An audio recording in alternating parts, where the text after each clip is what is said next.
Students, today in this video we are going to do the second part of the chapter 4 of civics.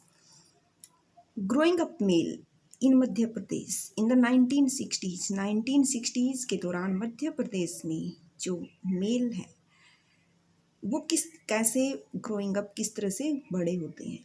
The following is adapted from an account of experiences of being in a small town in Madhya Pradesh in the 1960s. हम जो विवरण पढ़ने जा रहे हैं, जो account means विवरण, लेखा जोखा यानी जो कहानी घटना है, वो एक एक्सपीरियंस पर बेस्ड है जो कि मध्य प्रदेश के एक छोटे से शहर की कहानी है जो 1960s के अंतर्गत घटित हुई. From class 6th onwards, class 6th के बाद boys and girls went to separate schools.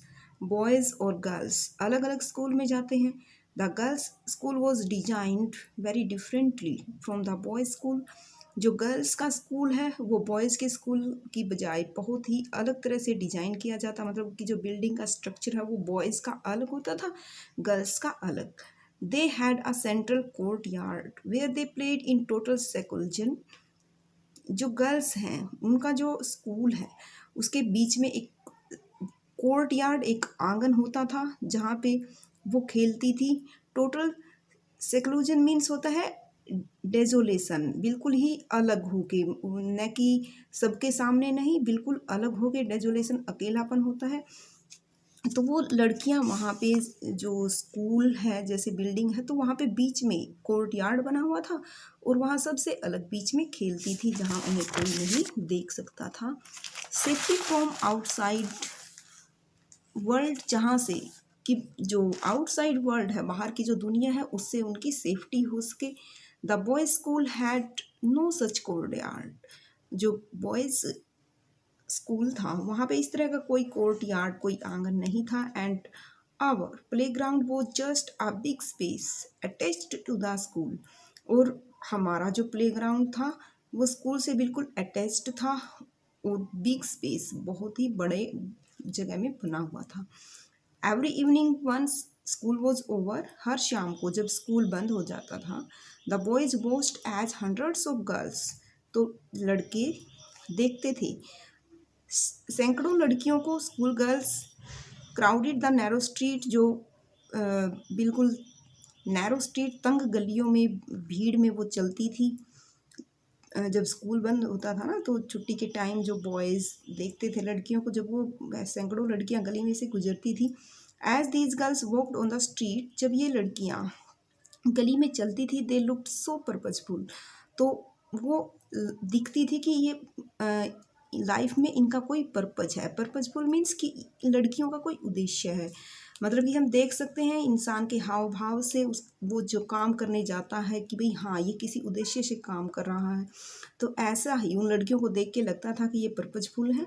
This was unlike the boys, ऐसा लड़कों के साथ बिल्कुल नहीं लगता था. Who used the street as a place to stand around idling, जो यूज्ड करते थे गलियों को एक स्थान के रूप में जहाँ पे वो बेकार में ही इधर उधर खड़े रहते थे. टू प्ले, खेलते थे.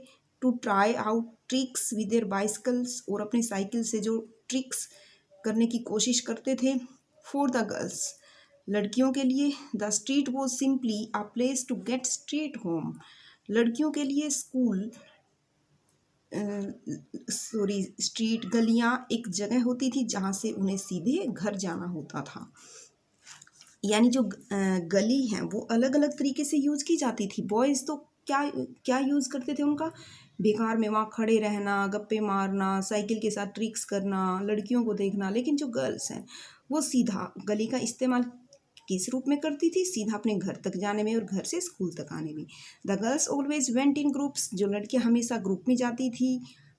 Perhaps because they also carried fears of being teased और अटैक्ड, शायद उन्हें डर था कि कहीं कोई उनको परेशान ना कर दे या फिर कोई अटैक ना कर दे, तो इस वजह से वो हमेशा हमेशा गर्ल्स ग्रुप में चलती थी.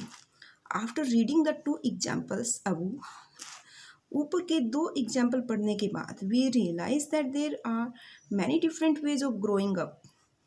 हम महसूस कर सकते हैं कि जो यहाँ पे मतलब सोसाइटी में बच्चों के बड़ा होने के यानी गर्ल्स और बॉयज़ के बड़ा होने में डिफरेंट तरीके होते हैं। Often we think that there is only one man in which children grow up, only one way in which children grow up. हम प्राय देखते हैं कि भाई बच्चे तो एक ही वे में मतलब एक ही ढंग से बच्चे बड़े होते हैं, चाहे लड़का हो या लड़की, ऐसा ही सोचते हैं हम प्राय। This is because we are most familiar with our own experiences, क्योंकि हम अपने खुद के एक्सपीरियंस से परिचित होते हैं। If we talk to elders in our family, लेकिन अगर हम अपने परिवार में जो बड़े हैं उनसे बात करते हैं, वी विल सी दैट, तो हम देखते हैं their childhoods were probably very different from ours, कि उनका जो बचपन था वो हमारे बचपन से बिल्कुल डिफरेंट था। We also realize that societies make clear distinctions between boys and girls. हम ये भी महसूस करते हैं कि जो सोसाइटी होता है उसमें बॉयज़ और गर्ल्स में बिल्कुल क्लियर भेदभाव देखने को मिलता है। This begins from a very young age, ये बिल्कुल छोटी उम्र से ही देखने को मिलता है।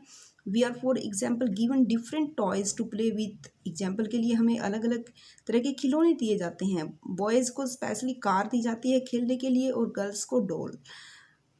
बॉयज़ जो अपने जो टॉय से काफ़ी मनोरंजन करते हैं, जबकि जो गर्ल्स होती हैं वो उनको डॉल्स ही दी जाती है और बॉयज़ को कार। ऐसा क्यों? जो toys become a way of telling children that they will have different future. इन खिलौनों से ही हम बता सकते हैं कि जो हम सोच सकते हैं खिलौनों के नज़रिए के माध्यम से ही सोच सकते हैं कि जो बच्चे होते हैं उनका डिफरेंट फ्यूचर है ना। जैसे लड़की है वो गुड़िया के साथ खेलती है, मतलब कि वो एक हाउस तक ही सीमित है, और बॉयज़ को कार देते हैं। कार क्या है, मतलब कि आउटसाइड बाहर घूमने फिरने के लिए कार ही इस्तेमाल करते हैं। तो इनसे ही हम अंदाज़ा लगा सकते हैं कि बॉयज़ और गर्ल्स का फ्यूचर डिफरेंट है। When they become man and women, जब वो बड़ा होके औरत और आदमी बनेंगे तो उनका फ्यूचर अलग है। If we think about it, this difference is created in the smallest and most everyday things. ये डिफरेंस है ना, ये क्रिएट किया गया है, बिल्कुल छोटी छोटी बातों से ही शुरू हो जाता है डिफरेंस, और हर रोज़ की चीज़ों से हम ये देख सकते हैं। हाउ गर्ल्स मस्ट ड्रेस, लड़की को कैसी ड्रेस पहननी चाहिए, उसको कौन से गेम्स उसके लिए ठीक रहेंगे, कौन से गेम खेलने चाहिए, और गर्ल्स को है ना कि सॉफ्टली बात करनी चाहिए। बॉयज़ तो टफ, मतलब कि बिल्कुल ऊंची आवाज़ में भी बोल सकते हैं, लेकिन गर्ल्स को हमेशा सॉफ्टली बोलना चाहिए। तो ये सभी जो चीज़ें हैं, टेलिंग चिल्ड्रन, ये बताते हैं कि जो बच्चे हैं that they have specific roles to play when they grow up. मतलब इन बातों से, इन छोटे छोटे एवरीडे की बातों से ही हम एक ऐसा व्यू क्रिएट कर रहे हैं जिससे कि बच्चों का है ना, जो बड़े होकर जब वो वुमेन और मैन बनेंगे तो उनका जो फ्यूचर है वो डिफरेंट होगा। Later in life this affects the subjects we can study, और बाद में ये चीज़ें प्रभावित करती हैं सब्जेक्ट को भी। जब हम सब्जेक्ट चुनते हैं बड़ा होके, पढ़ाई करके फिर नेक्स्ट क्लासेस में सब्जेक्ट चुनने होते हैं, वहाँ भी ये चीज़ें ही प्रभावित करती हैं। और फिर बाद में यहाँ तक कि पढ़ाई के बाद कैरियर वी कैन चूज, जब हम कैरियर चुनते हैं ना तब भी यही सोसाइटी की बातें जो है अफेक्ट करती हैं। In most societies including our own, काफ़ी सोसाइटीज़ में, हमारे सोसाइटीज़ को भी मिला करके, the roles man and women play और the work they do are not valued equally, कि जो रोल मैन और वुमेन प्ले करते हैं ना सोसाइटी में, घर में, समाज में, और जो काम वो करते हैं उनको आर नॉट वैल्यूड इक्वली, बराबर वैल्यू नहीं मिलती। Man and women don't have the same status, man और वुमेन का एक जैसा स्टेटस नहीं समझा जाता। Let us look at how this difference exist in the work done by man and women. हम एक स्टोरी के माध्यम से समझेंगे कि किस तरह से मैन और वुमेन में डिफरेंस देखने को मिलता है। Next part we will do in next video. Thanks for watching the video.